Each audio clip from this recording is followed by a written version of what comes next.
It's day 2 of our Nevada road trip on the so-called loneliest road in America. It's about 15 degrees, and we're heading for an outdoor bath. Dude, it's so cold out right now. My feet are about to freeze off. Last night's camping spot is within walking distance of Spencer Hot Springs.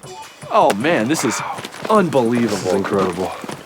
Hot springs are formed by water heated by molten rock deep underground. Oh! Really? It's really hot. Well, my feet are freezing. I'm wearing sandals. Ooh, holy cow, that's hot. Coming out of the ground, the water here at Spencer Hot Springs is about 130 degrees. Pools have been constructed where visitors can safely control the hot water flow to keep the soaking pools below 104 degrees. For safety, you should always check or test the water before getting in. Oh yeah, it's nice. Good, okay. It's nice. On a morning when the air temperature is well below freezing, this one feels just right. Oh yeah, okay. That's not bad. It's a fabulous place to watch a sunrise. It's perfect. It's absolutely perfect, where you can combine beauty and relaxation into one geothermal pool. That's pretty special. The region we're passing through was a floodplain that was home to dinosaurs 100 million years ago. The oldest traces of humans date back to around 10,000 BCE, when this was not desert country. At our next stop, we're searching for some of them. The Hickison Petroglyphs are writings carved into rock by prehistoric people. 10 to 12,000 years ago, this area looked entirely different. There were lakes surrounding the Great Basin, and because of that, it brought in ancient civilizations. They left a mark here, and if you can find the right spots... Colton! Yeah. I found them! When we've looked at petroglyphs in the past, they've looked like people or they looked like bighorn sheep. This clearly is just some form of symbol. After 10,000 years, no one really knows what these symbols stand for. It's pretty crazy to think that this is a sign of people living here for thousands of years. Yeah, and that once again, somebody stood where you were 10,000 years ago, put their hands right there and carved that into the rock. Farther west on Route 50, we spot other traces left by settlers who came before us. 150 years ago, this trail was used by the Pony Express. I can't believe that the trail here is still basically intact.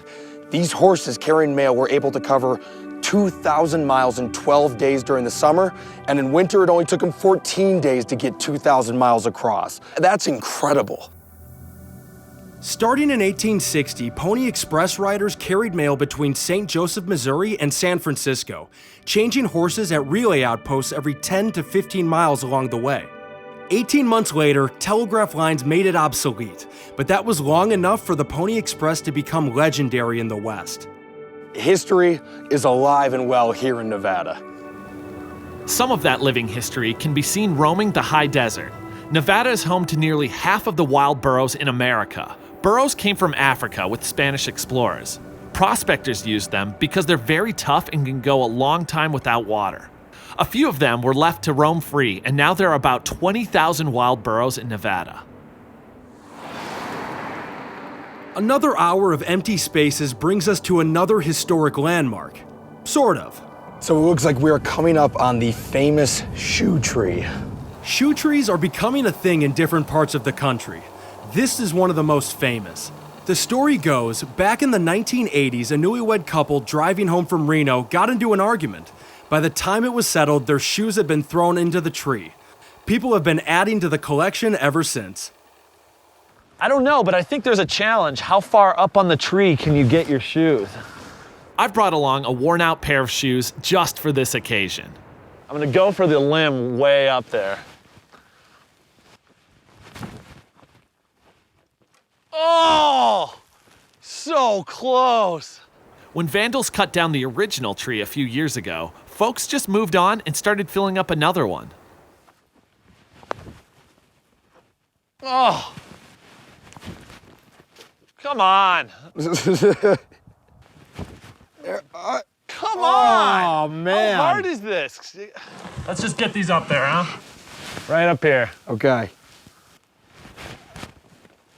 All right, I'm getting hungry, man. Yeah! All right. All right, they're up there. You gotta wonder what future peoples will think of this strange ritual, if and when they come upon the remains of the shoe tree. I'm a part of Nevada history. Well done.